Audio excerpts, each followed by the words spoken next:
사람은 이 세상에 태어나서 혼자서는 살 수가 없는 생물입니다. 뭐 나는 고독을 즐긴다 그래도 그 고독을 아무리 즐겨도요, 군중 속에 있는 사람들과 관련을 맺지 않고는 살아갈 수가 없습니다. 당장 입고 있는 옷이라든지 신발이라든지 이거 모두가 다 다른 사람과의 관계 속에서 자기가 구매한 거지 자기 스스로 그걸 만들어서 생존할 수가 없잖아요. 우리는 태어나면서부터 부모님이라고 하는 분들이 계셔서 거기에 의해서 우리가 이 땅에 태어나 부모님과 자식 간의 관계를 맺게 되고 또 형제 자매들의 관계를 맺고 있지 않습니까? 조금 더 성장하면 이제 부모님의 형제들, 아버지의 형제 자매들, 어머니의 형제 자매들, 그러니까 삼촌, 작은아버지, 이모, 이모부 이렇게 또 관계를 맺게 되지요. 조금 더 자라게 되면 이제 스쿨 에이지가 돼서 학교를 나가게 되지요. 그러면 이제 또래 문화가 형성되잖아요. 또래 문화 가운데 성장하다가 나중에 동료, 친구, 동료, 그래서 칼릭이라 그러죠. 칼릭이 그 동료들 속에서 한 그룹을 이루고 일생을 살게 마련이지 자기 혼자는 도저히 이 세상을 살아갈 수가 없습니다.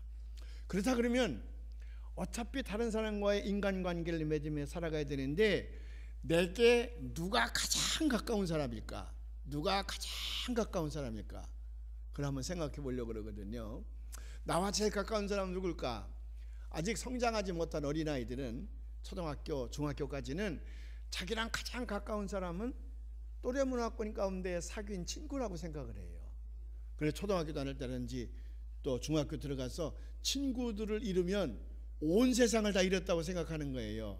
이지매라 그러죠. 친구들로부터 따돌림을 당한다든지 그러면 세상으로부터 자기가 따돌림을 당한 줄 알고, 아니 그까지 친구에 2, 4만 가도 다 없어질 친구들인데, 학년만 올라가도 다 안 볼 친구들인데, 학교만 달려가도 안 볼 친구들인데, 이상하게 그 연령에서는 그 친구가 세상과 맞먹는 거예요. 친구들이 자기를 따돌린다든지 그러면 쉽게 자살도 하게 되고요, 우울증에 빠지기도 하고 그러잖아요.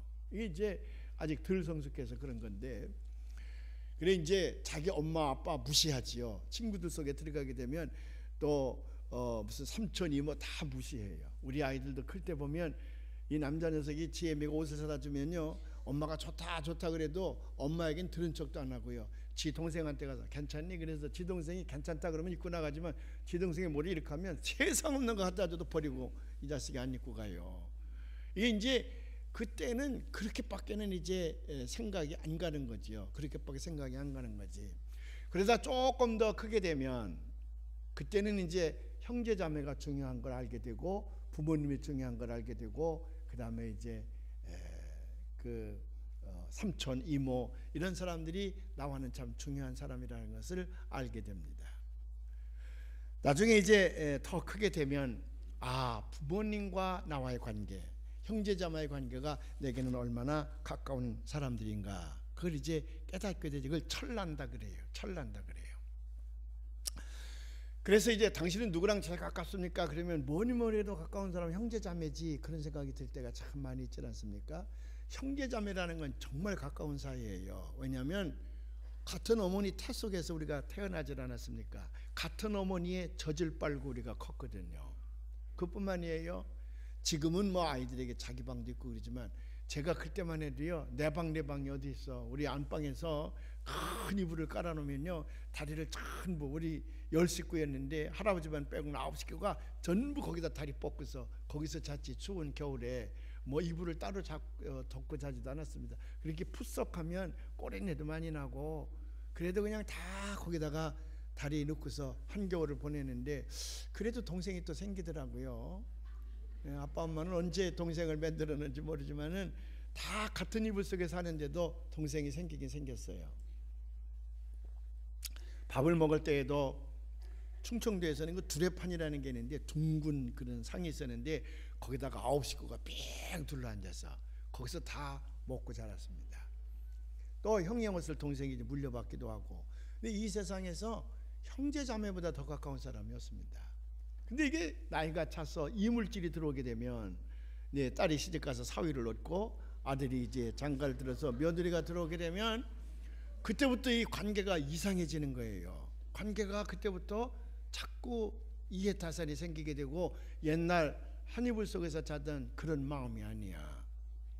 형제자매가 이 세상에 제일 가까운 것 같은데 결국 다 성장하고 나면 형은 형이고 동생은 동생이에요. 그렇게 가까운 형제 자매들인데도 나중에 혹시 부모가 재산이라도 좀 남기게 되면 그 재산 분배 때문에 서로 얼굴을 붉히게 되고 나중에는 왼수지간이 되기도 하고 그러잖아요. 왜? 자식에게 부모가 돈을 하나도 안 남겨주면 자식들에게 평화를 주는 겁니다. 근데 공연히 부모가 아껴가지고 자식에게 뭐 땅 한 평을 남겨주게 되면 자식들에게 그 지옥을 남겨다 주는 거예요. 그 참 묘한 거지요. 참 묘해요.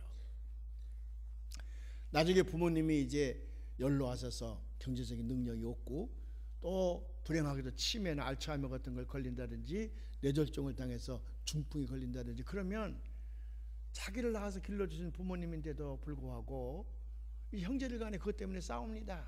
네가 뭐시라 내가 뭐시라 난 돈 없다 네가 돈. 근데 사실 형제끼리는 괜찮을 것 같아요. 근데 그 밑에 있는 그 이물질들이 와가지고는 그게 이제 서로 이게 자기 주머니 차고서는 준다 안 준다 그래서 불협화음이 일게 되고 나중에는 형제지간에 왼수가 돼요. 왼수가 돼요. 그거 참 불행한 일이 많아요. 그걸로 보면 형제자매가 이 세상에서 제일 가까운 사람은 아니로구나. 그러면 누구예요? 그 다음에는 부모님과 자식 간의 관계지요. 뭐 부모와 자식 간의 관계가 이 세상에서 끊을 수 없는 천륜이잖아요. 그건 부모와 자식의 관계는 끊을래야 끊을 수 없는 천륜입니다. 근데 제가 한 40년 목회하면서 각 가족을 이렇게 보면 부모와 자식 간의 관계는 틀림없이 천륜이요. 가장 가까운 관계인데 내리 사랑 때문에 그런 것 같아. 부모님이 자식에게 주는 사랑 때문에 그 사랑의 끈으로 그게 천륜으로 묶여져 있는 거지 자식이 부모를 사랑하는 마음은 그건 열벼져서 그는 쉽게 끊어질 수 있는 가능성이 많은 것 같아요. 부모님들이야 뭐 자식을 위해서라면 뭐 악한 거 어디 있겠습니까? 뭐 목숨이라도 부모로서는 자식이 살릴 수 있는 길이다 그러면 목숨이라도 갖다 바치는 거죠. 뭐 제가 언젠가 영화 얘기했잖아요. 그 주인공이 대단한 흑인 가정이었는데 하나밖에 없는 아들이 심장 이상이 생겨서 이식을 받아야 되는데 다른 사람의 이식을 받을 수가 없으니까 의사를 납치해가지고는 내 거를 이식하란 말이야. 총을 갖다 놓고 나를 죽이고 내 거를 자식에게 주라. 그때 제가 그 영화 보면서 감명받았어요. 자식이 하는 말이 내가 혹시 죽더라도 가슴을 가리키면서 이 속에 내가 있다. 너 기억하거라. 내가 있다. 그게 부모가 자식을 향한 사랑이에요. 근데 자식은 부모를 그렇게 생각하는 것 같지가 않아. 자식은요. 뭐 어른들이 있다가 제 자식 길러보면 부모의 마음을 이해한다. 옛날에는 그랬는지 몰라도 지금은 제 자식 길러봐도 부모님 마음 이해하는 젊은이가 많지 않은 것 같아요. 요즘에 젊은 사람들은 내가 아무리 봐도 어떻게 생각하느냐면 저는 지 자식을 위해서 굉장히 희생을 하는데 자기 부모는 자기를 위해서 아무런 희생을 안 했다고 생각해. 요즘에 젊은 사람들이 그렇게 생각한다니까요. 그래서 어떻게 할아버지나 할머니가 지가 낳은 자식 안어만 보려고 그래 너 그거 못 안게 하고 말이죠. 하여간에 자기 아버지 어머니는 자식을 기르는 데서 아기를 기르는 데서 아주 무식쟁이로 몰아붙이잖아요. 여러분들은 안 그런가 봐. 강남에 가니까 그러더라고. 강남에 가니까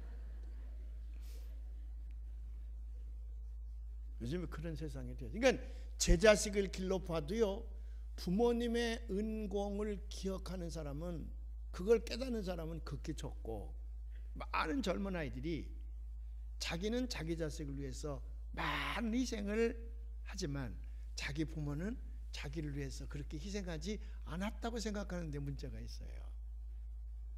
그러니까 부모님들에게 못된 짓 하고요. 부모가 굶어 죽어가는데도 그 전혀 거기 경제적인 도움을 주지 않으려고 그러고요. 많이 배운 녀석들일수록 부모가 치매 걸리고 그러면 저 원주나 춘천 갖다 버리고 온다는 거 아니에요. 여러분 말고 저 강남에 있는 사람들. 여러분들이 그런 사람 하나도 없지만은 강남에 있는 사람들이 그런 사람이 많이 있다 그래요. 가난한 집에서는 효자가 난다는 겁니다. 근데 부잣집에서는 효자가 안 난다는 거예요. 왜 그런 줄 아십니까? 그 자식을 잘못 길렀기 때문에 그래요. 너무 다 해주니까요. 자식이 스스로 갈 수 있는 길을 열어줘야 되는데 내가 고생했는데 자식이 그런 길을 안 줘야 되겠다 그러고 실컷 자기를 위해서 퍼부어주고 나면 나중에 그 자식이 부모를 버리잖아요. 그러니까 부모와 자식 간의 관계도요, 참 이게 뭐 어떻게 세상에서 끊을 수 없는 천리는 틀림이 없지만은 그거는 내리사랑 때문에 그렇게 되는 거지, 사랑을 똑같이 놓고 보면 그렇게 가까운 사이가 아닌 것 같아요. 그러면 이 세상에서 제일 가까운 사이는 누굽니까? 부부밖에는 없어. 부부밖에는요. 뭐 살면서 왼수라 그러고 저놈의 영감은 왼수야, 저 옆에는 왼수야, 그래도 이 세상에서 제일 가까운 사람은 부부라는 것을 믿으시기를 바랍니다. 그래서 부부지간에는 무천이라 그래. 무천. 자식과 부모의 관계는 일천이잖아요. 근데 자식은 무천이야. 그건 두 가지 의미가 있어. 헤어지면 남남이지, 원수이고, 그러나 같이 살고 있는 한은 촌수가 없이 딱 붙어 있다고 말이죠. 딱 붙어 있어. 뭘 보면 알 수 있냐 그러면, 제가 40년 동안 목사 생활을 했으니까 얼마나 장례식을 많이 했겠습니까? 제가 수없이 장례식을 많이 했는데 부부지간에는 합장을 원합니다. 부부지간에는. 근데 아무리 효성이 지극한 놈도요, 죽을 때 저 아버지 묘지 합장해 주세요, 그런 놈은 한 놈도 못 봤어요. 자식은 부모하고 합장하기를 원치 않아요. 한 2건 제가 봤는데, 그건 언제냐면 2살 3살 먹어서 아이를 잃었을 때에 평생 그 어머니가 아버지가 가슴에 담고 있다가 나중에 죽을 때에, 목사님, 내 2살 먹어서 잃은 아이가 어디에 묻혀져 있는데 내가 죽고 나서 묘지가 되거든, 걔를 좀 파다가 내 품 안에다가 좀 같이 합장을 해다. 그 얘기는 제가 2번 들어서 2번이요.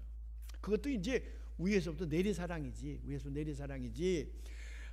아무리 효성이 지극한 놈이라도, 목사님, 제가 지금 부모님 묘지에 제가 합장하길 원합니다, 그런 사람은 한 번도 못 봤어요. 장관 들고 혼자 사는, 아주 독신으로 사는 사람, 자식들도요, 자기 죽었을 때에 부모님이 계신 곳으로 나 묻어달라고 하는 사람은 내가 한 번도 본 적이 없어. 그냥 태워서 강에다 뿌려달라고는 그래도 부모님한테는 안 가. 이게 거리가 있는 거예요. 근데요, 묘한 거는 살았을 적에 더럽게 많이 싸워요. 뭐 왼수다 그러고 부부지간에 뭐 자꾸자꾸 굉장히 싸우는데도 죽을 때는 함께 가겠다는 거거든. 합장해달라 그래요. 합장해달라고. 우리 아버지 어머님은 그렇게 많이 싸운 분은 아닌데, 그 아버님 산소자리가 별로 좋지 않습니다. 그 선산이 별로 좋지 않은데, 아버님이 오랫동안 병으로 앓고 계셨기 때문에 어머니가 그 뒷바라질 하느라고 고생을 참 많이 했어요.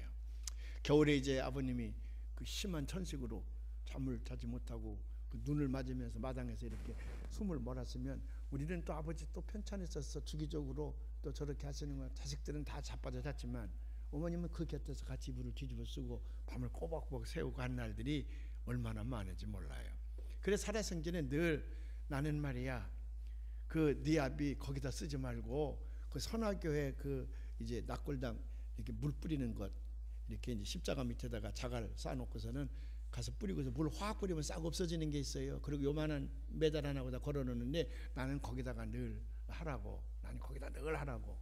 어머님 오시고 아버님 산소 성명할 적에도 거기까지 올라와서 난 여기 오지 마라, 거기다 꼭 하라 그러더니, 나중에 돌아와서 며칠 전에는 클릭한다 그러시더래. 클릭한다고요. 그래서 할 수 없이 아버님 곁에다 갖다가 합장을 해드렸어요. 아무리 부부간의 사이가 나쁘다 할지라도 같이 사는 부부가 나중에 죽었을 때 따로 묻어달라고 하는 사람을 제가 별로 보지 못했습니다. 대개는 함께 묻어달라 그래요. 함께 묻어달라 그래요. 비록 첩을 얻어서 딴 살림을 차렸어도 거기 같이 묻기를 원해요. 그걸로 보면 부부지간의 관계가 촌수가 없을 만큼 이 세상에서는 제일 가까운 사이니, 이번 설 명절을 맞이해서 그 사이가 더욱 잘 붙어지기를 바랍니다. 이 세상에는요, 부부밖에는 없습니다. 남편이나 아내가 뇌졸중에 걸린다든지 치매에 걸려서 몸을 가누지 못할 때에 자식들은 그 간호가 한정적이에요. 그러나 남편과 아내 사이에는 끝까지 가지 않습니까? 끝까지 보살피거든요. 그래서 하나님은 하나님과 택한 백성의 관계를 부부관계로 묘사를 하는 거예요. 하나님은 신랑이시고 택한 백성은 신부라는 거예요. 이스라엘 백성을 언제든지 신부로 놓고 당신은 신랑으로서 신부를 사랑하는 표현들이 창세기부터 계시록까지 얼마나 많이 있는지 몰라요. 오늘 말씀도 그거거든요. 오늘 말씀도요. 오늘 말씀 한번 봉독해 볼까요? 우리 4절부터 5절 두 절만 한번 봉독해 보십시다. 시작.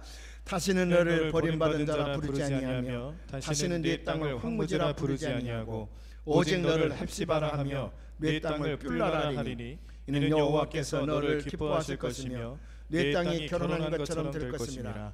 마치 청년이 처녀와 결혼한 같이 내 아들들이 너를 취하겠고 신랑이 신부를 기뻐함 같이 내 하나님이 너를 기뻐하시리라. 아멘. 이 말씀의 역사적 배경을 보면 이스라엘 민족은 하나님이 택한 백성입니다. 그러니까 이 세상에 수많은 인구가 살지만은 하나님의 사랑의 대상은 이스라엘 백성이었습니다. 어떻게 남편이 아내를 사랑하듯이 그렇게 이스라엘 백성을 사랑했습니다. 그래서 이스라엘 백성들이 하나님 말씀하시기를 십계명이라는 걸 주지 않았습니까? 지난주에 말씀드린 대로 이 세상에 이 우주의 신은 나 하나다.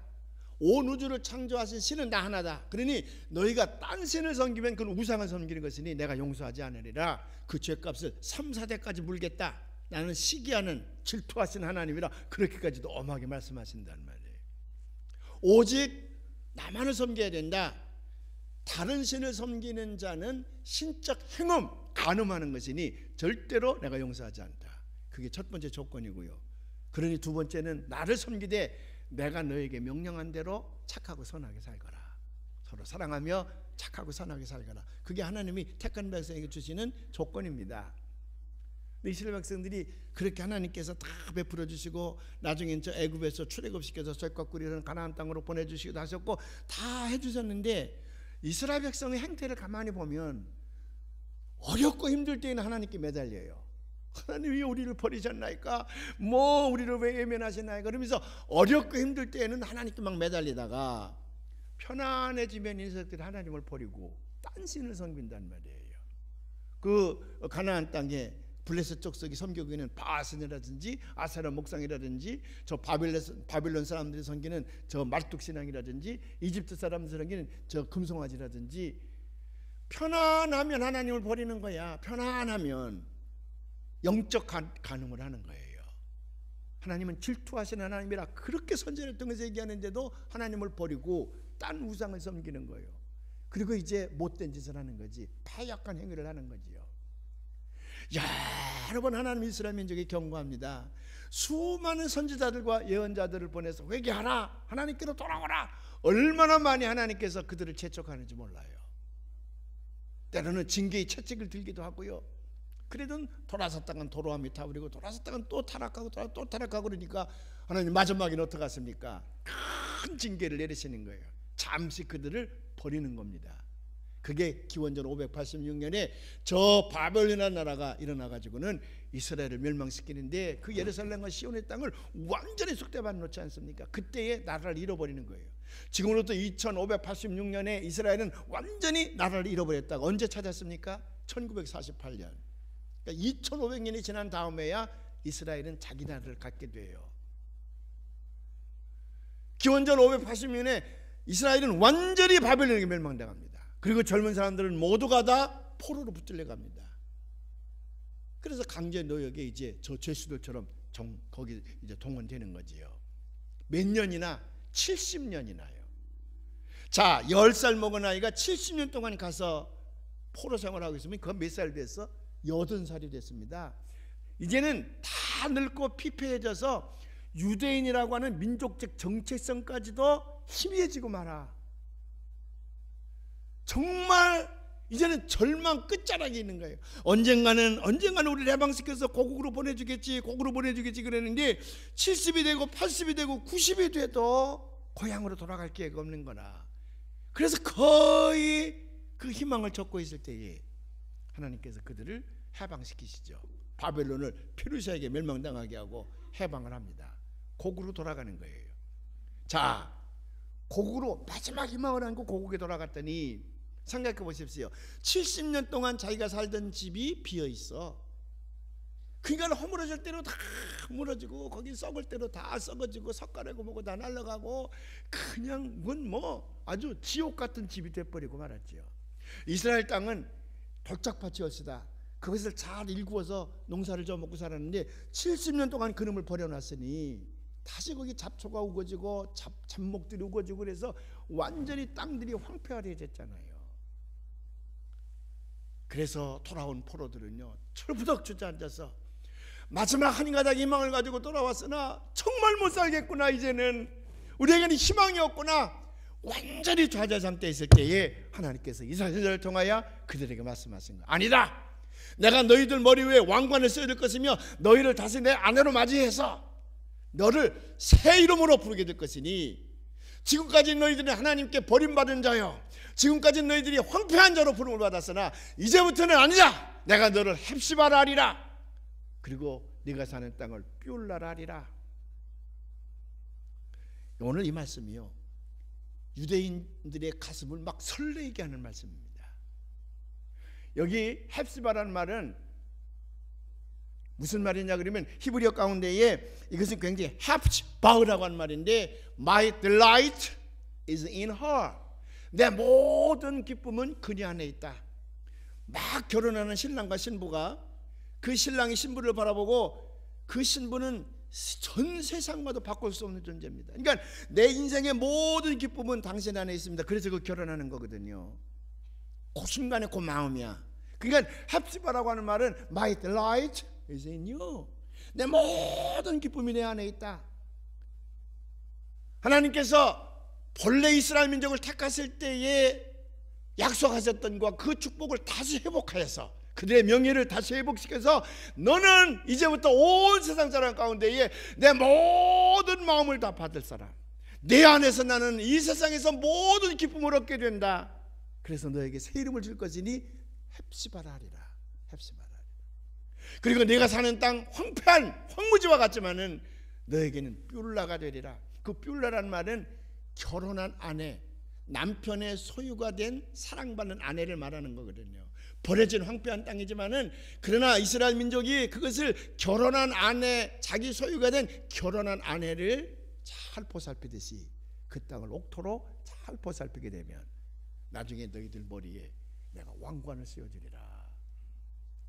그래서 유대인들은요 히브리어 원어로 이걸 읽을 때에 너에게 새 이름을 줄 것이니 너를 헵시바라 하리라, 내가 사는 땅을 뷸라라 하리라 그러면 가슴이 막 벌렁인데요, 감격적인 눈물이 막 쏟아진대. 지금도 이 말씀을 읽으면요 그렇게 우리를 흥분케 하는 말이 여기 헵시바와 뷸라라고 하는 말입니다. 어찌 이스라엘 민족뿐이겠습니까? 오늘 교회를 통하여 택함받은 우리 성도들에게도 하나님께서 이렇게 말씀하시는 줄로 믿습니다. 그러니까 헵시바나 뷸라라는 말은 하나님이 우리를 얼마나 사랑하는지, 하나님의 사랑이 얼마나 넓고 얼마나 크고 얼마나 깊은지를 우리에게 깨닫게 해주는 새 이름이라는 거예요. 오늘 여러분들도 하나님으로부터 이 헵시바요 뷸라라는 이 이름으로 불리워지게 될 줄로 믿습니다. 타락하여 버림받아졌던 아내였지만은 그를 다시 회복시켜서 하나님의 사랑받는 아내로 다시 그 명예를 되찾아주겠다. 근데 산전수전 다 겪고 나서 다 늙은 부부를 의미하는 게 아니에요. 여러분 여기 어른들이 많아서 죄송합니다만은 젊었을 때는 서로 눈빛만 봐도 불이 팍팍 튀고 뜨겁잖아요. 근데 이제 30년 40년 살고 나면 무감각해요. 사실은 나무 토막 부딪히듯이 무감각 가운데에서 그냥 살았으니까 사는 거예요. 그리고 이 세상에 그 사람을 대신할 사람이 없으니까 그냥 함께 사는 거야. 그런 부부간의 관계가 아니라 오늘 여기 보면 5절에 보면 말이죠, 5절에 보면 청년이 처녀와 결혼한 같이 신랑이 신부를 기뻐하는 것처럼, 막 결혼한 신혼부부를 말하는 거거든. 막 결혼한 신혼부부요. 뜨거운 열정이 있는 그 사랑의 관계, 그 관계로 하나님께서 우리를 회복시켜 주시겠다고 하는 거거든요. 2012년이 하나님의 이 사랑이 여러분들에게 회복되어지는 놀라운 축복의 해가 되시기를 주님의 이름으로 축원을 합니다. 근데 도대체 신랑 되신 하나님께서 신부되는 이스라엘 민족을 어떻게 사랑하셨기 까닭에 헵시바와 뷸라라는 이름이 우리의 가슴을 설레게 하는가? 여러 가지가 있지만 오늘 세 가지만 한번 얘기를 하려고 하는데, 첫째는 뭐냐? 두 가지가 있는 거예요. 하나님께서 이스라엘 민족의 잘못을 범해가지고 아주 모든 꾸지람을 받고 있을 때, 모든 징계를 받고 있을 때에도 하나님의 사랑은 역시 더 뜨거워졌다 그 말이에요. 그러니까 죄가 많은 곳에 은혜가 더하도다 그 말이 있잖아요. 하나님이 이스라엘 민족을 호되게 꾸짖고 징계할 때에도 하나님의 사랑은 식지 않았다. 그때 더 뜨거워졌다는 거지. 그러니까 바벨론에 가서 70년 동안 살고 있을 때에 그 사람들은 포로이기 때문에 엄청난 고통 가운데 있었지만은 그때는 하나님께서 버린 것이 아니라 하나님은 그들을 더 사랑하고 있었다고 하는 것이 오늘 예언을 통해서 입증이 되는 거예요.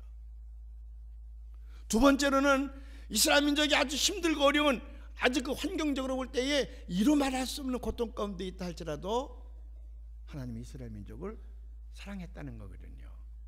부부지간에도 마찬가지입니다. 부부지간에도요. 환경이 그 부부지간의 사랑을 지배하게 되면 그건 진지한 사랑이 아니지요. 진가의 사랑은 뭐냐면, 사랑의 진가는 어디서 나타나냐 그러면 정말 힘들고 어려울 때에 그때의 진가가 나타나는 겁니다. 1998년에 우리나라의 IMF 체제에 들어갔을 때에 여기저기서 월크아웃, 구조조정이 일어나니까 회사에서 많이 퇴출되지 않았습니까? 뭐 강제로 IMF 그 은행에서 월크아웃 하라 그러니까 100명 있던 직원을 막 70명으로 줄이고 50명으로 줄이고 막 그러니까 많은 사람이 회사에서 밀려나오게 됐어요. 그때에 조금 덜 성숙한 아내들은요, 자기 남편을 비난합니다. 내 친구 남편이 이럴 때 막 승진하고 그러는데 당신은 뭐야, 쫓겨나는 거야? 아니 이런 무능력한 남편하고 내가 결혼했단 말이야. 당신하고 결혼한 게 정말 후회된다. 그리고 남편에게 확인사살을 막 하는 거지. 아니면 남편을 나가라 그래서 이혼율이 그때 얼마나 많이 일어나는지 몰라요. 그래서 그때 노숙자도 많이 생기지 않았습니까? 근데 현숙한 아내들은요, 지혜로운 아내들은 그때의 남편을 황제대하게 됐다는 거 아닙니까? 그렇게 직장을 잃었지만 나는 당신을 믿습니다. 당신이 내게는 이 세상에 하나뿐인 남편이요, 당신이 제일 훌륭한 남편이라고, 당신이 제일 훌륭한 아빠라고. 그래서 그때 남편을 잘 이렇게 위로하고 이렇게 세워서 제2의 인생을 더 아름답게 쌓아가는 그런 가정들이 얼마나 많이 있습니까?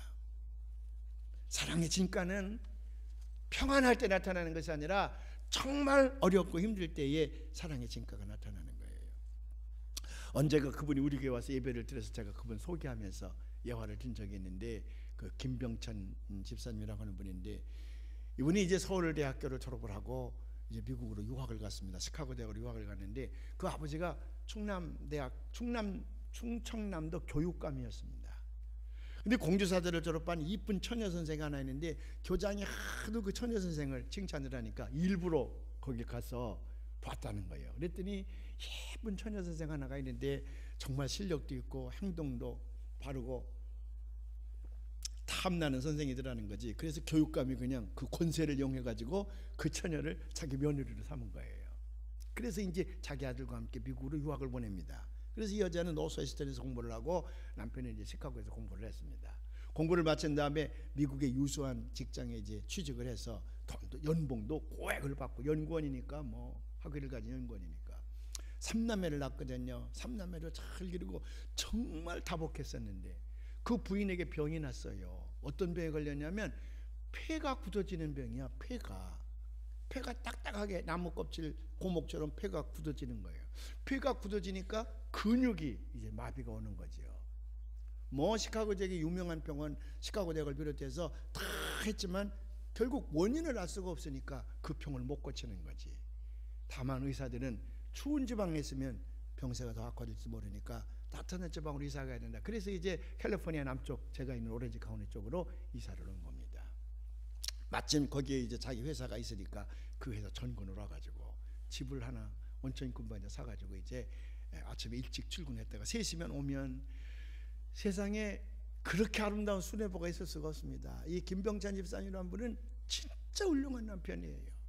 그 부인의 수발을 다 들어줍니다. 하여간 퇴근하면 온천역이 좋다 그러니까 자기 부인을 안고 온천까지 가는 거예요. 가서 그 야외 온천에서 거기서 목욕을 시켜두고 물로 마사지를 해주고 진흙으로 마사지를 해주고, 그리고 끝나면 또 맛있는 음식점을 데려가서 또 부인이 먹고 싶다는 음식을 다 해주고, 하여간 부인이 갖고 싶다는 건 다 해주는 거예요. 너무너무 잘. 난 그렇게 잘하는 남편 처음 봤어요. 감동이 될 만큼 잘합니다. 근데 1990년 초에요. 미국의 경제 불황이 오게 되니까 구조조정이 먼저 우리나라보다 거가 먼저 일어났어요. 그래서 고액 연봉자들이 퇴출되는데 이 사람이 1호로 퇴출됐습니다. 뭐 백인이 아니고 흑인도 아니고 동양 사람이니까 뭐 1호로 퇴출이 됐죠. 회사에서 쫓겨나니까 자기 아내에게 이야기를 하면 아내가 충격받고 죽을까 봐요. 이 사람이 그걸 속이고서는 계속 아침에는 출근하는 거예요. 저녁에 3시는 퇴근하는 거예요. 몇 달을 2달 반이나요. 2달 반을 그렇게 지났는데 남편이 아침에 출근한 다음에 회사에서 전화가 온 겁니다. 이 아내가 전화를 받으니까 그 딱딱이 어디 갔느냐? 출근했다. 그러냐? 우리 회사 그만둔 지가 오래됐는데 퇴직금을 아직도 정산해 가지 않은데 빨리 퇴직금을 정산해 갔으면 좋겠다. 이 아내가 그 전화를 받고 깜짝 놀란 거예요. 아, 우리 남편이 퇴출당했구나. 얼마나 충격이 컸겠습니까? 근데 자기한테 지금 남편이 속이고 있는데 내가 안다는 걸 생각하면 남편이 또 얼마나 가슴 아파할까? 그러니까 이 아내도요 딱 가슴에 묻고 남편 앞에서 모르는 척 하는 거예요. 그렇게 얼마를 지나면 1달 반을 지난 거예요. 1달 반을. 그러니 그 부부가요 얼마나 안쓰러운 마음으로 서로 보겠어. 근데 퇴출당한 지 넉 달쯤 지났을 적에 낮에 그 남편이 제 사무실에 왔습니다. 목사님, 제가 말씀드리지 못한 게 있는데 제가 회사에서 쫓겨났습니다. 그래서 제가 이렇게 되는데 정말 어떻게 해야 될지 목사님께서 기도해 주시고 목사님께서 어떻게 좀 제 앞길을 말씀해 주시면 좋겠습니다. 나는 무능한 남편이어서 아내가 이렇게 병들게 했습니다. 그런데 회사에서도 이렇게 물러나서 경제적으로 어렵게 되는데 나는 내 아내의 얼굴을 볼 수가 없습니다. 그러니 어떻게 하면 좋습니까? 나는 죄인입니다. 저 여자가 나한테 시집 와서 너무 고생만 하다 이렇게 가는데 여기서 난 어떻게 되면 되냐고. 그동안에 어디 갔었어요? 그랬더니 산을 헤맸다는 거예요. 캘리포니아 남쪽의 산이 야산이거든요. 나무도 별로 없는 야산인데 하루 종일 산을 헤매다가 3시가 되면 집에 온 거예요. 그래서 제가 얼마나 고생이 많았어요. 아, 울음보를 이마에 울음보가 터졌어요. 예, 그러더니 그냥 거기 엎어져서 우는데요. 그냥 소리내서 제 사무실에서 우는데 그렇게 처절한 남자의 통곡을 그때 제가 처음 들었습니다. 얼마나 울어졌길래. 그 아버님이 선생님이요. 나중에 이제 교육권까지 되셨으니까 아마 자랄 적에는 뭐 별로 부족한 것 없이 자랐을 겁니다. 그러나 지금 그에게 와진 시련은 정말 견딜 수 없는 시련이잖아요. 그렇게 울 수가 없어요. 그래서 제가 함께 울다가 자, 이렇게 합시다. 제가 언젠가 당신 집에 가서 김종선 집사님에게 내 얘기를 할 테니 그러니 나한테 맡기세요. 나한테 맡기세요. 잘 위로를 하고 저녁을 이제 같이 먹자. 그래서 저녁을 먹고 보냈습니다. 점심을 먹고 보냈습니다. 그 다음날 제가 일찍 이제 출근한 다음에 제가 그 집을 찾아갔어요. 우리가 뭐 한 40분 걸리는 곳인데 가서 앉아서 예배를 보고 집사님, 제가 오늘 중요한 것 하나 말씀드리러 왔습니다. 뭔데요? 사실은 김병찬 집사 했더니 알아요. 저도 알아요. 1달 반 전에 알았어요. 내가 안다는 걸 남편이 알면 남편이 마음 아파할 것 같아서 내가 지금 가슴에 묻고 모르는 척하고 있지만 남편이 아침에 출근하고 나면 오늘은 내 남편이 어디서 어떻게 지낼까 그 생각만 하면 너무 마음이 아파서 종일 울면서 남편을 기다린 지가 1달 반이 됐다는 거야. 이야, 그 남편의 그 아내 아닙니까? 나중에 3시에 남편이 또 들어와요. 그래 앉혀놓고 자, 이제 뭐 2분이 다 알게 됐으니 그랬더니요, 여보 그리고 둘이 끌어안고 오는데 그 중년 부부가 서로 목을 끌어안고 거기서 통곡을 하는데요, 목사는 삐죽고 들어갈 자리도 없고요. 저도 거기서 그 사람들 앞에서 얼마나 많이 울었나 몰라요. 난 2가지를 봤습니다. 너무 불쌍해. 하나는 한국의 엘리트들인데 공부도 할 만큼 한 사람들인데 너무 불쌍한 거예요. 너무 불쌍해. 그리고 자식들을 바라볼 때 너무 불쌍한 거야. 또 하나는요, 너무 거룩해 보이는 거야. 야, 이런 부부라니요. 그 남편은요, 그 후에 그 자기 부인이 이제 대소변 다 받아내고 그래 음식 먹으면 음식도 흘리고 그러는데 그걸 다 옆에서요. 얼마나 정성껏 보살피는지요.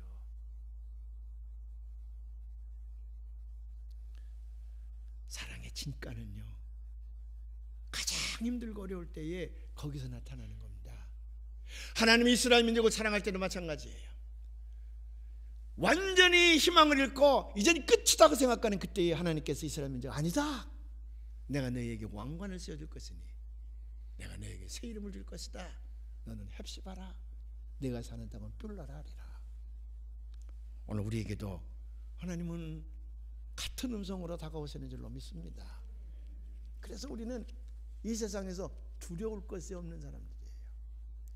근데 더 감사한 것은 두 번째는, 하나님은 과연 이스라엘 민족이 그렇게 사랑할 만한 가치가 있었느냐, 아니면 그 사람들이 정말 회개하고 이제는 하나님의 뜻에 맞는 삶을 살도록 돌아왔느냐, 그래서 하나님께서 그들에게 헵시바와 뿔라라는 이름을 줬느냐? 아니에요. 괘씸한 건 마찬가지야. 그런데 순전히 하나님의 인내심이 엇이다. 하나님의 자기 인내심의 한계를 느낀 거야. 이스라엘 민족을 사랑하는 하나님이 더 이상은 이스라엘 민족이 고통받는 것을 볼 수가 없는 거예요. 그래서 결국은 이스라엘 민족을 해방시키고 그들에게 헵시바와 뿔라라는 이름을 주시는 거거든요. 이스라엘 민족이 거룩해서도 아니고 완벽해서도 아닙니다. 우리보다도 잘나서도 아닙니다. 그건 순전히 하나님의 사랑의 인내의 한계심이었어. 오늘 우리도 마찬가지거든요. 내가 하나님의 아들, 하나님의 딸이 된 거는 내가 다른 사람들보다 거룩해서입니까? 잘나서입니까? 똑똑해서입니까? 아니면 그만큼 경건한 삶을 살아서입니까? 아니에요. 물론 여러분은 다 경건하게 사는 사람이지만 때로는 저 강남에 사는 사람들 보면 정말 못된 인간들이 많이 있는데 그래도 하나님 그를 사랑하시잖아요. 그래도 그 사람들은 나, 여기 서 있는 저는 정말 부끄러운 사람입니다. 너무 부끄러운 사람입니다. 그래서 하나님께서 목사를 이렇게 사용하게 하시고 또 여러분들의 그 많은 사랑을 받으면서 살게 하시니 얼마나 큰 은혜요. 내가 가치가 있어서요? 아니야. 하나님의 무조건적인 사랑이에요. 그리고 그 사랑의 인내심, 하나님의 그 사랑의 인내심에 한계가 온 거예요. 그만큼 나를 사랑하는 거예요. 이번에 설 명절에 많은 분들을 만나게 될 텐데, 뭐 형제 자매 많은 사람 만나게 돼. 고운 사람, 미운 사람 다 만나게 돼요.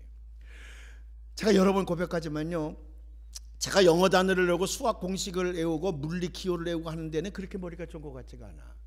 그건 자꾸 잊어버리고 그러는데, 누가 나한테 섭섭하게 했다든지 내가 하고자 하는 일을 못하게 했다든지 나를 모함했다든지 그런 사람은요, 얼마나 제가 기억을 오래 하고 있는지 몰라요. 그쪽엔 제가 천재올시다. 그래서 어떤 때는 이제 저런 인간은 내가 얼굴도 마주 안 하리라, 저런 인간하고 내가 만나는 건 정말 재수없는 일이다. 하나님, 저런 인간은 내 눈앞에 나타나지 않게 해주시옵소서. 그래서 제 선입관으로 사람을 차별할 때가 얼마나 많이 있는지 몰라요. 나 요방면에서는 천재라니까 제가요. 근데 그때에 하나님께서 꼭 제게 들려주시는 음성이 뭐냐 그러면, 너는 어떤데? 너는 그만한 가치가 있니? 너는 그 사람보다 더 경건하게 살고 있니?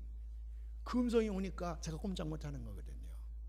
이번에도요, 미운 시누이가 온다든지 무슨 올케가 온다든지 뭐 형제자매가 온다든지 그러면, 미운 삼촌이 이모가 온다든지 그럴 때에 너 같은 건 내가 안 보고 산다 그렇게 하시지 말고, 정말 그가 용서할 수 없는 사람이지만은 나를 생각할 때에 나처럼 무가치한 인간도 하나님께 사랑하셔서 하나님의 딸, 하나님의 아들로 삼아주셨는데, 내가 그 그리스도의 심장을 가슴에 안고 그 사랑으로 그들을 보듬어 주시기 바랍니다.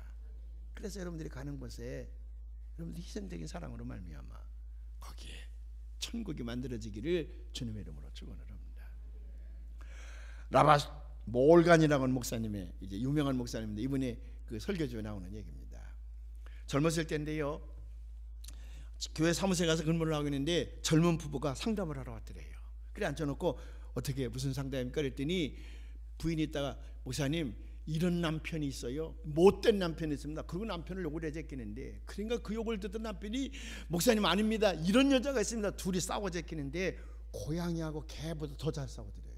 뭐 그냥 물고 늘어지는데, 그래서 목사들, 제가 유학 갔더니 그 교수님, 나이 많은 교수님 뭐라고 하냐면, 여러분들이 평생 지켜야 될 것이 있는데 부부싸움 한 데는 절대로 목사 가지 말라고. 왜냐하면 안 살 것처럼 온갖 험담은 다 하다가 저희끼리 하룻밤 자고 나면 또 도로 이제 가까워지는데, 그때는 목사를 못 쳐다본다는 거예요. 하도 나쁜 말을 많이 해서. 그러니까 사람도 잃고 시간도 잃고 다 잃는 것이니 부부싸움 한 데는 절대로 가지 말라 그러더라고요. 근데 지가 와서 싸우는 걸 어떡하겠어, 안 가지. 그래 막 이제 욕을 하고 제끼는데, 이 몰간 목사님이 자자자자 그만하시고요, 알았습니다 그러니, 그래서 두 사람이 온 거 아닙니까? 자, 우리 말씀을 생각하면서, 그럼 뭐 아무리 얘기를 해도 목사에게는 들은 척도 안 하고요, 그냥 저끼리 막 싸우고 쌍욕하고 가니까요. 나중에 이 목사님이 넘어가니까, 야 임마, 이 새끼들이 어디 와서 이게 감히, 나가 임마, 여기 어딘지 알아? 여기 인마 하나님의 성전이야, 거룩한 땅이야, 이 못된 것들 같은, 어디서 그 추잡하게 들어온 것들이 와서 막말을 해. 나가! 우물쭈물해. 나가 임마! 그래가지고 두 남녀를 멱살을 잡고서요, 문을 열고서는 그 마당 잔디밭에다 확 떠밀었다는 거야. 다시는 이놈의 자식들 우리 교회 들이지 말라고. 화가 나가지고요, 화풀이는 잘했는데, 이게 한 2시간 지나고 나니까 이 목사님이 이제 후회가 더 시작을 하는 거야. 내가 젊은 혈기를 그냥 냈지, 끝까지 참고 기다려야 되는데 이거 뭐 교회를 그냥 내팽개쳤으니 어떡하겠어. 그래서 그가 종일 회개를 했다는 거야. 하나님이 성질 좀 죽이게 해주시옵소서, 내가 또 이렇게 죄를 지었나이다. 그날 밤에 잠이 안 들어는 거예요. 늘 그 친구들만 생각하면 죄책감이 빠져 있었는데, 한 1년쯤 지난 다음에 그 남편이 나타나더래요. 그 오더니 여간해서 미국 사람들은 이 무릎을 꿇지 않는데, 남편이 목사님 싫어더니 무릎을 다 꿇고, 목사님 참 감사합니다, 은혜를 잊을 길이 없습니다 그러더래요. 이 자식이 날 해코지 하러 왔나, 갑자기 무슨 나한테 은혜를 잊을 길이 없다니, 그게 무슨 은혜요? 그랬더니 그때 목사님한테 쫓겨나고 우리는 집에 가면서 얼마나 회개했는지 모릅니다. 둘 다 똑같이 하는 말이, 오죽하면 목사님이 우리를 멱살을 잡아서 교회 바깥으로 내팽개쳤겠냐, 우리가 이렇게 나쁜 인간들 아니냐, 그러니 우리 마음 고쳐먹고 좀 잘 살아보자. 그래 지난 1년 동안 열심히 노력해가지고 지금은 그렇게 행복한 가정을 꾸몄다는 거예요. 목사님, 지금까지 살아오는 것 가운데 지금보다 더 행복한 순간이 있을 수가 없습니다. 이게 다 목사님 은혜입니다 그러더래요.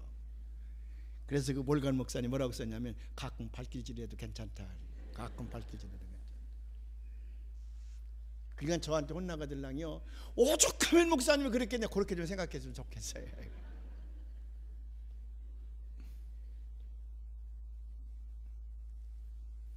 자기의 의를 내세우면 이 세상이 하나도 자기에게 용납되지 않는 겁니다. 근데 내세울 자기의 의가 없질 않아요. 자기의 가치 때문에 하나님께서 자기를 존중히 여기는 게 아니잖아요. 무조건적인 하나님의 사랑이 내게 임하는 거 아닙니까? 그렇다 그러면 나도 예수님의 심장을 가지고, 내 인간적으로는 도저히 용서할 수 없는 신우이지만은, 도저히 용서할 수 없는 매부이지만은, 예수님의 심장으로, 예수님의 눈으로 그들을 바라보면 사랑하게 될 줄로 믿습니다. 그래서 이번 설은 우리 은평교회 교우들이 가는 곳마다 천국이 만들어지기를 바랍니다. 도저히 내 인간적으로 이놈의 남편을 도저히 용서할 수가 없지만은, 그러나 하나님이 나를 용서하고 사랑을 생각하면 예수님의 심장을 가지고 그 남편을 이 세상에서 제일 간 남편으로 여러분들이 섬기시길 바랍니다. 아내도 마찬가지고 부모님도 마찬가지고 자식들도 마찬가지예요.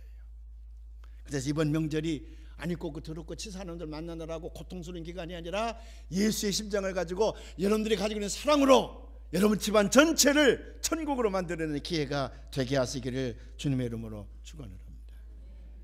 77살 먹은 오코노라고 하는 사람의 얘기, 지난번에 제가 한번 글로도 쓴 적이 있잖아요. 미국 최초의 여성 대법관입니다. 이 세상에서 가장 영향력 있는 여성으로 10년간이나 이 오코노 여사가 이제 뉴욕 타임즈에서 선정된 사람인데, 미국 대법관으로 아주 이름을 날치는 사람이에요. 근데 그가 마지막에 아직도 임기가 남아있는데도 사표를 냈습니다. 이유인즉 내 사랑하는 남편이 치매에 걸려서, 알츠하이머에 걸려서 요양원으로 가게 되는데, 이제부터 내가 그 남편을 섬겨야 되겠기에 대법관을 사표낸다. 신문이 떠들썩하게 났거든요. 그 후속 얘기예요. 그래 이제 가서 보니까 자기 남편이 그 요양원에서 이제 알츠하이머 자기 정신이 아니죠. 딴 세상을 살고 있는 남편인데 자기가 지금 다 정산하고 남편 곁으로 갔더니 그 남편은 자기는 잊어버리고 딴 여자랑 사랑을 하는데 너무 진하게 사랑을 하며 살고 있더라는 거 아니에요. 보통 여자 같으면 질투심이 날 거 아닙니까? 내가 저런 인간을 보고 내가 이 대법관직을 사편이 여기까지 왔단 말인가? 이 못되고 배은망덕하고 배신자야. 그렇게 욕적이가 나올 텐데도 오코너 여사의 글에 의하면 그렇게 아름답고 그렇게 기쁠 수가 없었다. 행복하게 하는 자기 남편을 볼 때에 그렇게 아름다울 수가 없었다. 그 다음에 쓴 글, 아들에 의해서 쓴 글입니다. 아들이 자기 어머니가 무슨 얘기를 하냐면 나는 이제부터 저 사랑하는 남편과 새로 맞이한 그 아내, 그 둘의 시녀로 일생을 살고 싶다. 이게 보통 얘기가 아니잖아요. 환경에 의해서 사랑이 지배되어지는 것이 아니라 사랑의 진가는요, 그 사랑 속에 변함이 없는 겁니다. 그 사랑 자체가요 진가를 나타내는 거예요. 언제? 가장 어렵고 힘들 때예요. 가장 어렵고 힘들 때. 자식들은 그거 못하죠. 그래서 그 오코너 아들이 그랬어요. 우리로서는 도저히 흉내낼 수 없는 사랑이 우리 어머니에게 있었다. 아버지를 사랑하는 마음이 우리 어머니에게 있었다. 그렇게 글을 썼더라고요.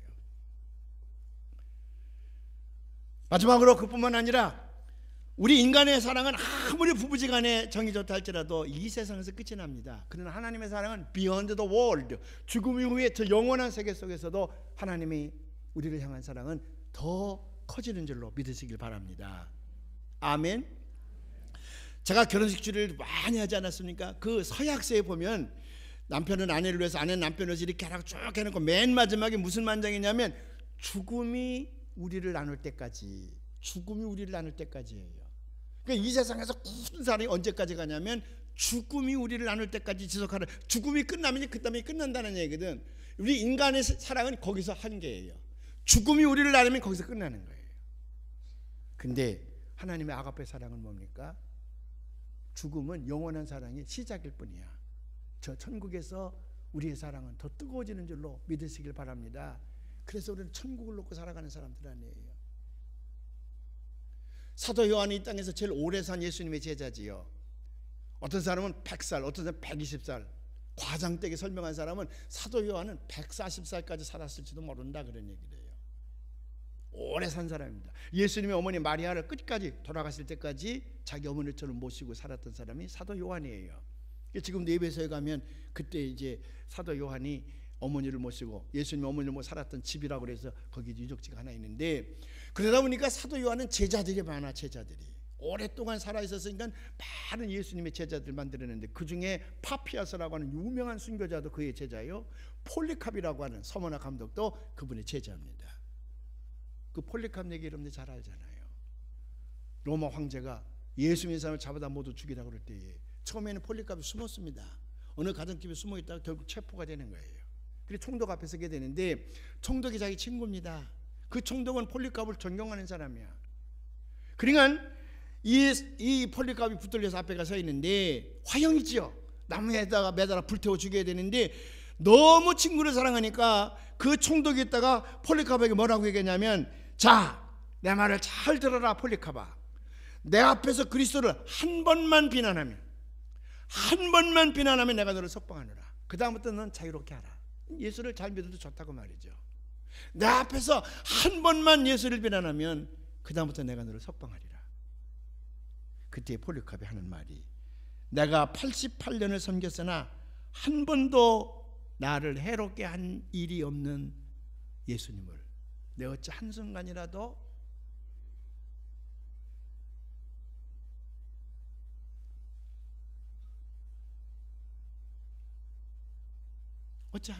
예수님을 모독할 수가 있겠는가. 그게 폴리캅의 얘기예요. 나를 화형에 처하시오. 나는 이 세상에서 불에 태워지는 것보다는 저 내세에 갔을 때의 그 유황불에 내가 던져진다 그러면 그것이 훨씬 더 나를 두렵게 하는 것이요. 그러니 내가 이 세상에서 불태워진다 할지라도 천국에 가서 우리 주님과 더불어 영원한 사랑을 나누게 되면 그건 내게 영광이요. 그러니 나를 빨리 화형에 처하시오. 왜? 하나님의 사랑은 이 세상에서 끝마쳐지는 것이 아니라 저 천국까지 이어지기 때문에 그래요. 그래서 사도 바울은 뭐라고 얘기합니까? 누가 우리를 그리스도의 사랑에서 끊으리요? 환난이나 곤고나 박해나 기근이나 적신이나 위험이나 가리랴. 누가 감히 그리스도의 사랑에서 나를 끊어낼 수가 있겠느냐? 이 세상에서뿐만 아니라 저 천국에서도 영원히 우리를 사랑하실 분인데 내가 어찌 그분을 떠나 살 수가 있겠는가? 2012년 한 해 예수님의 이 사랑이 여러분들을 감싸시기를 주의 이름으로 축원합니다.